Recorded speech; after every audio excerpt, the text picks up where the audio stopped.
ईश्वर का प्रेम, दया और अनुग्रह आप सबों को प्राप्त हो और ईश्वर का वचन आपके जीवन में परिवर्तन लाए। आज सामान्य समय का 30वां रविवार है। परमेश्वर हमेशा हमसे बात करते रहते हैं और बाइबल के माध्यम से स्वयं को प्रकट करते रहते हैं। आइए हम परमेश्वर के वचनों को पढ़ें, उनके वचनों को सुनें और इन वचनों को अपने दैनिक जीवन में जीने का प्रयास करें। आज के पाठों का सारांश। पहला पाठ, प्रभु सिखाते हैं कि परदेशियों और गरीबों पर दया दिखानी चाहिए। दूसरा पाठ, संत पौलुस ने थेसलोनिकियों को बताया कि उनके जीवन का प्रभु में परिवर्तन सभी विश्वासियों के लिए एक उदाहरण रहा है। सुसमाचार पाठ, फारिसी सबसे बड़ी आज्ञा के बारे में प्रश्न पूछकर यीशु की परीक्षा लेते हैं।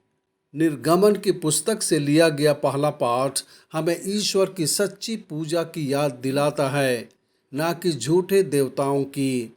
इस्राएल के लोगों को अजनबियों का सम्मान करना था और किसी विधवा या अनाथ को कष्ट नहीं देना था। यावे ने उन्हें याद दिलाया कि यदि वे उन पीड़न और दमन के कारण रोते हैं तो वह उनकी बात सुनेंगे और उत्पीड़कों को दंडित करेंगे। भले ही उन्होंने उन्हें पैसा उधार दिया हो, लेकिन उन्हें उनसे ब्याज की मांग नहीं करनी चाहिए। परमेश्वर चाहता था कि उसके लोग अपने व्यवहार में न्यायपूर्ण रहें। दूसरा पाठ संत पौलुस के थेसलोनिकियों को लिखे पत्र से लिया गया है। उसने उनके दृढ़ विश्वास के लिए उनकी प्रशंसा की। उनके विश्वास को स्वीकार करने के बाद उन्हें पवित्र आत्मा भी प्राप्त हुई। उनका विश्वास दृढ़ विश्वास से भरा हुआ था। लोगों ने उनके ख्रिस्ती विश्वास की प्रशंसा की और अन्य लोग उनके अच्छे उदाहरण का अनुकरण करने लगे। यह अच्छे उदाहरण और शिक्षा की शक्ति है। धर्म और ईश्वर को अच्छे जीवन और सच्चे व्यवहार के माध्यम से सिखाया जा सकता है। आज का सुसमाचार पाठ हमें यह बताता है कि एक वकील ने यीशु की परीक्षा लेने के लिए उससे एक प्रश्न पूछा।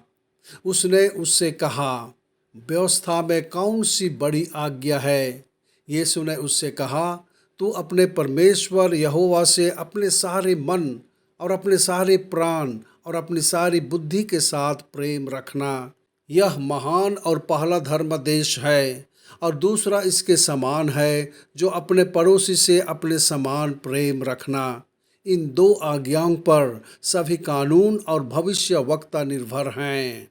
इस प्रकार यीशु ने पुराने नियम के सैकड़ों कानूनों और उपदेशों को दो कानूनों में संक्षेपित कर दिया, ईश्वर का प्रेम और पड़ोसी का प्रेम।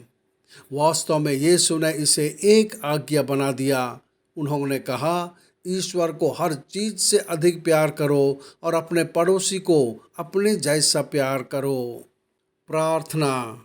हे प्रभु यीशु ख्रिस्त, आपने हमें ईश्वर को सबसे अधिक प्यार करने और अपने पड़ोसी से अपने समान प्यार करने की आज्ञा दी है। हमारे दैनिक जीवन में ईश्वर और अपने पड़ोसियों से प्रेम करने में हमारी सहायता करें। आमीन।